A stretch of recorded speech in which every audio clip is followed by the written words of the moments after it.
तो दोस्तों आज हम देखेंगे कि हम किसी दांत को कैसे पता लगाते हैं कि ये दांत क्या है, फिलिंग से काम चल जाएगा या तो फिर इसकी आरसीटी यानी कि रूट कैनाल ट्रीटमेंट करके इसको बचाया जाएगा या तो इसको पूरी तरह से निकाला जाएगा। तो होता क्या है दोस्तों, अगर हमारी जो कैविटी है यानी कि जो भी कोई कीड़ा जो लगा हुआ है हमारे एनेमल या तो फिर डेंटिन तक पहुंचा है, तो उन केसेज में हम सभी में क्या है, फिलिंग से काम चला लेते हैं। यानी कि हम उस ड्रिल करके जो भी कोई जो कैविटी है, जो भी कीड़ा लगा हुआ है, उसको हम क्लीन करके पूरी तरह से और वहाँ पे फिल कर देते हैं और वो पूरा दांत क्या है, सेव हो जाता है। उसके बाद दोस्तों दूसरी कंडीशन आती है आरसीटी। यानी कि आरसीटी कब करते हैं, जब ये कीड़ा है दोस्तों हमारा जो एनेमल है, एनेमल को क्रॉस करके डेंटिन में चला जाता है और डेंटिन को भी क्रॉस करके हमारा जो पल्प चैम्बर है यहाँ पर पहुँच जाता है, तो बहुत ज़्यादा पेन क्रिएट करता है या तो नीचे की तरफ बहुत ज़्यादा स्वेलिंग दिखाता है। तो इन सभी केसेज में दोस्तों हम रूट कैनाल ट्रीटमेंट शुरू कर देते हैं, यानी कि आरसीटी।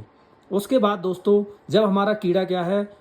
पूरे दांत को पूरी तरह से खा जाता है, यानी कि यहाँ पर कोई स्ट्रक्चर बचा नहीं रहता है और पूरी तरह से ये जो नस है ये भी इन्वॉल्व हो जाती है और नीचे भी क्या है, इन्फेक्शन बहुत ज़्यादा हाई रहता है। इन केसेज में दोस्तों क्या होता है, हमारा दांत समटाइम्स क्या हिलने भी लग जाता है या तो फिर ऊपर से कुछ भी स्ट्रक्चर नहीं बचा रहता है, पूरी तरह से खत्म हो जाता है और सिर्फ नीचे जो जड़ है वो बची हुई रहती है। तो इन केसेज में दोस्तों हम क्या करते हैं, ये पूरे के पूरे दांत को निकाल देते हैं, क्योंकि इसका कोई प्रोग्नोसिस नहीं बचता है। फिर इसको निकाल के फिर रिप्लेसमेंट में या तो इम्प्लांट डाल देते हैं या तो कोई रिमूवेबल पार्शियल डेंचर लगा देते हैं या तो ब्रिज लगा देते हैं इन तीनों दांतों को कनेक्ट करके। तो दोस्तों तो इन सभी केसेस से आप समझ चुके होंगे कि कब हमें फिलिंग कराना चाहिए, कब हमें आरसीटी कराना चाहिए और कब हमें दांत को पूरी तरह से निकाल देना चाहिए। 90% केसेज में दोस्तों अगर हमारा दांत में इन्फेक्शन हुआ है, यानी कि यहाँ पर जो पल्प चैम्बर में अगर मान चलो इन्फेक्शन हुआ है, तो उन केसेज में हम मैक्सिमम ट्राई करते हैं कि दांत को आरसीटी करके यानी कि रूट की कैनाल ट्रीटमेंट करके इसको बचा लिया जाए।